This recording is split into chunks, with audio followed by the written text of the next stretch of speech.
በቀኙ ቆመናል እናንተ አልዳናችሁም ባዮች። አቤት ፉከራ! ምን ይላል? ፍራ ፍራ! አምናል ፍራ!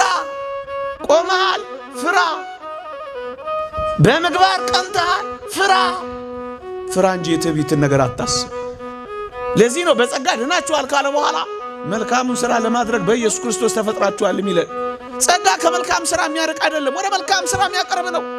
እንደ አንዳንዶች አምኛለሁ፣ በቃ መንግሥተ ሰማያት ገብቻለሁ፣ በኢየሱስ ቀኝ ተቀምጫለሁ፣ እንዲያና እንዲህ ብለን የምንፎክር አይደለንም።